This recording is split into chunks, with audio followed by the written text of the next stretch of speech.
ನಮಸ್ಕಾರ ಸ್ನೇಹಿತರೆ, ನಮ್ಮ ಅಶ್ವಿನಿ ಯೂಟ್ಯೂಬ್ ಚಾನಲ್ಗೆ ನಿಮ್ಮೆಲ್ಲರಿಗೂ ಹೃತ್ಪೂರ್ವಕ ಸ್ವಾಗತ.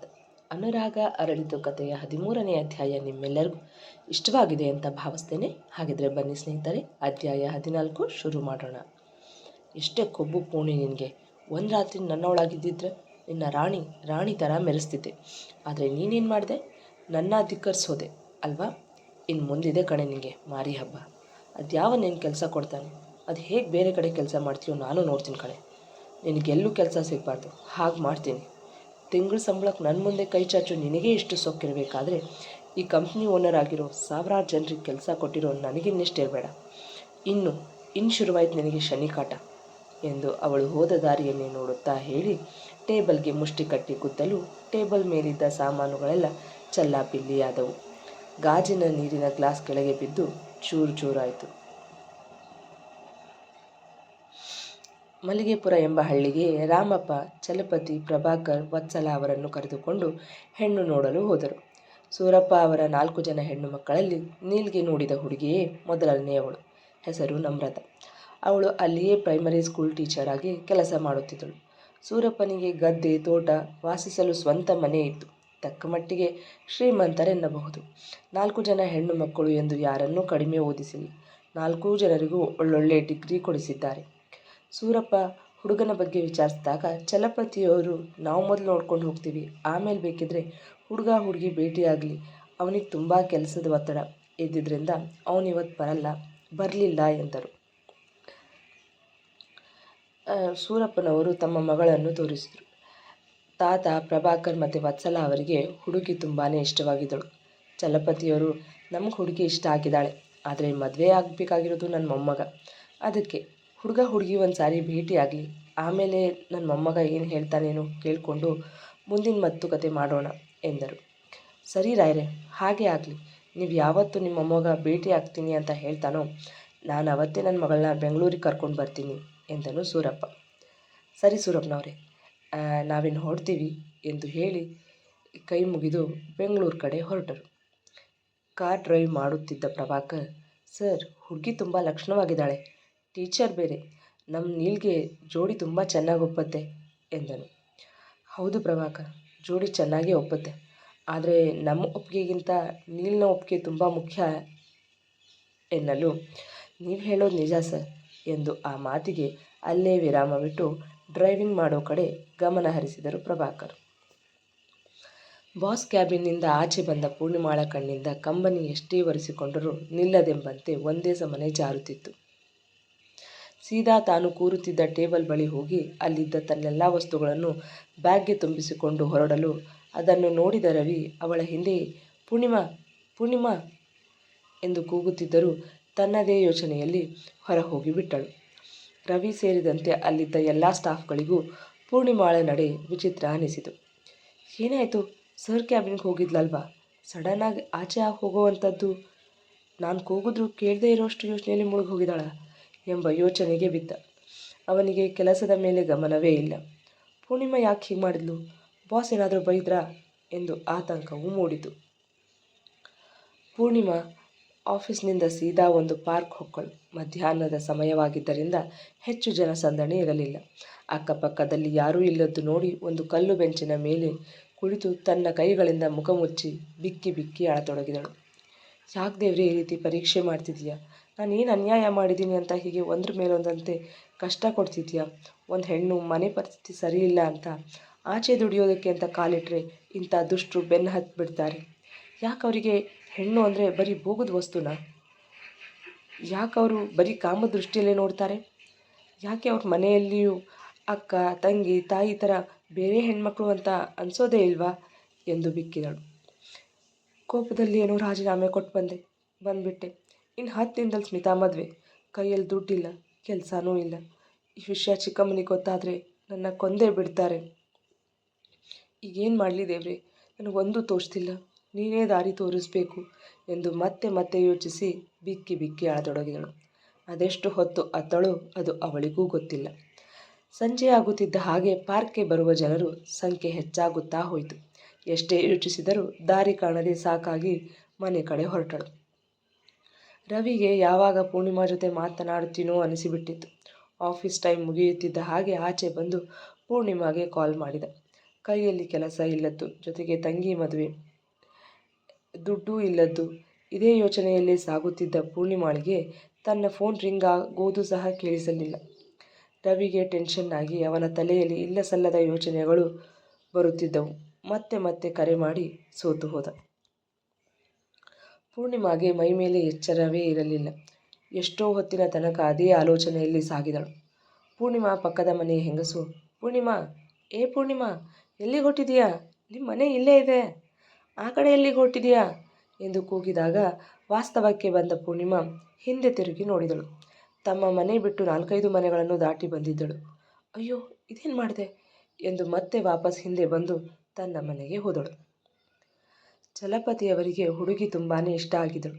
ಹುಡುಗಿಯನ್ನು ನೋಡಿಕೊಂಡು ಬಂದಾಗಿನಿಂದ ಯಾವಾಗ ನೀಲ್ಗೆ ಹುಡುಗಿ ಫೋಟೋ ತೋರಿಸ್ತೀನೋ, ಯಾವಾಗ ಹುಡುಗಿ ಬಗ್ಗೆ ಹೇಳ್ತೀನೋ ಎಂದು ಅನಿಸಿಬಿಟ್ಟಿತ್ತು. ನೀಲ್ ಆಫೀಸ್ ಕೆಲಸ ಮುಗಿಸಿ ಮನೆಗೆ ಸ್ವಲ್ಪ ತಡವಾಗಿಯೇ ಬಂದಿದ್ದ. ನೀನು ಯಾಕೋ ಇವತ್ತಿಷ್ಟು ಲೇಟ್ ಮಾಡದೆ ಬರೋದಕ್ಕೆ ಎಂದು ಕೇಳಿದರೆ, ಸಾರಿ ತಾತ, ನಿನ್ನೆ ಸ್ವಲ್ಪ ಪೆಂಡಿಂಗ್ ವರ್ಕ್ ಬಾಕಿ ಇತ್ತು, ಅದನ್ನು ಮುಗಿಸಿ ಬರೋಷ್ಟರಲ್ಲಿ ಲೇಟಾಗಿ ಹೋಯಿತು ಎನ್ನಲು, ಹೌದಾ, ಹೋಗಿ ಫ್ರೆಶ್ ಅಪ್ ಆಗಿ ಬಾ, ನಿನಗೊಂದು ವಿಷಯ ಹೇಳಬೇಕು ಎಂದರು ಅತಿ ಉತ್ಸಾಹದಲ್ಲಿ. ಏನು ತಾತ ಇಷ್ಟೊಂದು ಎಕ್ಸೈಟ್ಮೆಂಟು, ಏನು ವಿಷಯ ಎಂದು ಕೇಳಲು, ಮೊದಲು ಫ್ರೆಶ್ ಅಪ್ ಆಗಿ ಬಾ, ಕಾಫಿ ಕುಡಿತಾ ಮಾತಾಡೋಣ ಎಂದಾಗ ನೀಲ್ ನಗುತ್ತಾ ಸರಿ ತಾತ ಎಂದು ತನ್ನ ರೂಮಿಗೆ ಹೋಗಿ ಫ್ರೆಶ್ ಅಪ್ ಆಗಿ ಬಂದು ಸೋಫಾದ ಮೇಲೆ ಕೂತು, ಈಗ ಹೇಳಿ ತಾತ, ಏನು ವಿಷಯ ಎಂದನು. ಮಂಗಳಮ್ಮ, 2 ಕಾಫಿ ತಗೊಂಡು ಬಾ ಎಂದು ಕೂಗಿದರು. ಮಂಗಳಮ್ಮ ತಾತ ಮೊಮ್ಮಗನಿಗೆ ಕಾಫಿ ತಂದು ಕೊಟ್ಟರು. ಕಾಫಿ ಕುಡಿಯುತ್ತಾ ತಮ್ಮ ಮಾತು ಶುರು ಮಾಡಿದರು ಚಲಪತಿಯವರು. ನೀಲ್, ಇವತ್ತು ಮಲಗಿಪುರಕ್ಕೆ ಹೆಣ್ಣು ನೋಡೋದಕ್ಕೆ ಹೋಗಿದ್ವಿ ಎನ್ನುತ್ತಿದ್ದ ಹಾಗೆ ನೀಲ್ ಅವರ ಮಾತಿಗೆ ಕಣ್ಣು ತೇಲಿಸಿ, ಈ ವಿಷಯ ಹೇಳೋದಕ್ಕೆ ಇಷ್ಟೊಂದು ಎಕ್ಸೈಟ್ ಆಗಿದ್ರಾ ಎನ್ನಲು, ಹ್ಞೂ ಕಣೋ, ಹುಡುಗಿ ನೋಡೋದಕ್ಕೆ ತುಂಬ ಲಕ್ಷಣವಾಗಿದ್ದಾಳೆ, ಹೆಸರು ನಮ್ರತಾ ಅಂತ, ಪ್ರೈಮರಿ ಸ್ಕೂಲ್ ಟೀಚರ್ ಆಗಿ ಅದೇ ಹಳ್ಳಿಯಲ್ಲಿ ವರ್ಕ್ ಮಾಡ್ತಿದ್ದಾಳೆ. ಸೂರಪ್ಪ ಅವ್ರ 4 ಜನ ಹೆಣ್ಮಕ್ಳಲ್ಲಿ ಇವಳೇ ಮೊದಲನೇವಳು. ಒಳ್ಳೆ ಮನೆತನ, ಗದ್ದೆ ತೋಟ ಎಲ್ಲ ಇದೆ.